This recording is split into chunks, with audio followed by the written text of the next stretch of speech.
বিসমিল্লাহির রহমানির রহিম। 7ই ডিসেম্বর 2024। বাংলাদেশ এবং বাংলাদেশের বাইরে যারা আমার ভিডিও দেখেন, আমার কথা শুনেন, সবার প্রতি শ্রদ্ধা এবং ভালোবাসা।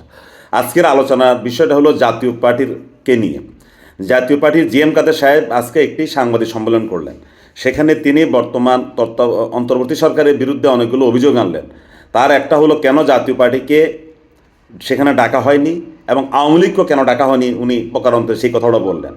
তিনি এটাও বললেন যে আমরা কি এত নিচু হয়ে গেলাম, আমরা কি এত ঘৃণ্য হয়ে গেলাম, যে এত অস্পৃশ্য হয়ে গেলাম যে আমাদেরকে ডাকা হলো না।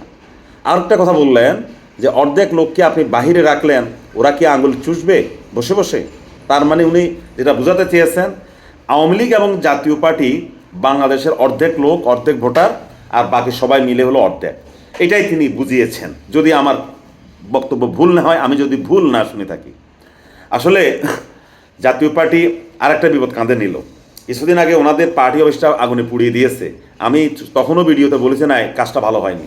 কারো অফিস পড়া, কারো বাড়ি পড়া, এসব পছন্দ করি না।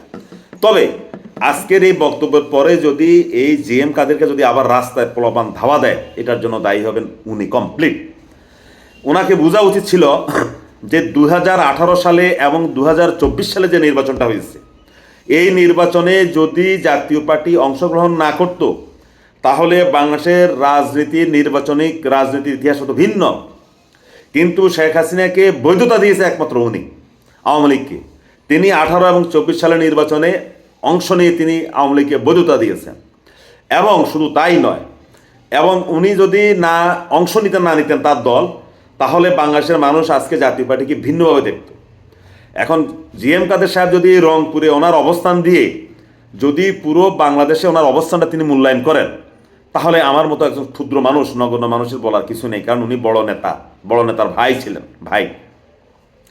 আবার উনি বললেন যে আমরা কি এতই নিচু, জঘন্য হয়ে গেলাম? হ্যাঁ, আপনি তো নিচু, আপনি তো এখন জঘন্য রাজনীতির ভাষায়। তার কারণ হলো, যেহেতু আপনি আওয়ামী লীগের সরকারের একজন প্রধান অংশীদার, যদি আরও তীর্যকভাবে বলি যে আপনি একটা ফ্যাসিস্ট গভর্নমেন্টকে টিকিয়ে রেখেছেন, আপনি ফ্যাসিস্টের সহযোগী, তাহলে তো আপনি ঘৃণ্য নিচু হবেন।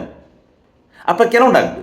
তিনি আবার এই কথাও বললেন যে অর্ধেক লোকে বাহিরে, মানে নিয়ে তিনি যা বলতে চেয়েছেন যে আওয়ামী লীগকেও কেন ডাকা হয়নি। আরে ভাই, আপনি বুঝেন না কেন? আওয়ামী লীগকে ডাকলে কে যাবে? যাদের বিরুদ্ধে আন্দোলন তারা তো পালিয়ে বেড়াচ্ছে। আর আপনি নিজে কেন আওয়ামী লীগের কথাটা আপনার ঘাড়ে নিলেন? আপনার মুখ দিয়ে আপনি কথা বলছেন, জি এম কাদের সাহেব, মিস্টার জি এম কাদের সাহেব। আওয়ামী লীগের কথা আওয়ামী লীগকে বলতে দেন, আপনার কথা আপনি বলুন। এখন কি বোঝা গেল? যে আওয়ামী লীগ হয়তো বা জি এম কাদেরকে সামনে এনে এই কথাগুলো বলাচ্ছে জাতির সামনে। তাকে বুঝতে হবে আপনাকে ডাকেনি, আপনি ডাক পাবেনও না। এবং অন্তর্বর্তী সরকার বাংলাদেশের এই যতদিন উনি ক্ষমতায় থাকবেন, যতবার তিনি বৈঠক করবেন, আপনাকে ডাকবে না।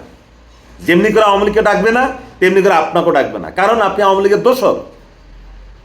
এই কথাটা আপনাকে মিস্টার জি এম কাদের আপনাকে মনে রাখতে হবে। আপনাকে ভুলে গেলে চলবে না।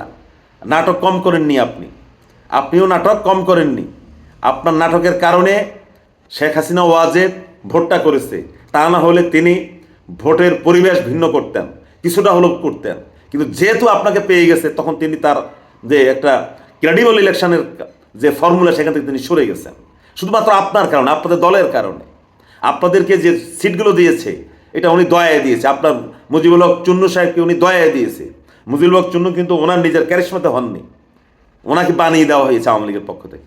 সুতরাং জাতীয় পার্টি আবার নতুন করে দেশে একটা ঝগড়া বিবাদ সৃষ্টি করতে চায়। এবং প্রকারান্তরে তিনি যে কথা বললেন যে অর্ধেক লোককে সংলাপের বাইরে রেখেছেন, ওই অর্ধেক লোকই আঙুল চুষবে কিনা, তার মানে জি এম কাদের সাহেব বাংলাদেশে একটা অরাজক পরিস্থিতি আগামী দিনে সৃষ্টি হবে, এই সৃষ্টির একটা ইন্ধনদাতা হিসেবে জি এম কাদের নিজেকে আজকে প্রকাশ করে দিলেন। ধন্যবাদ সবাইকে।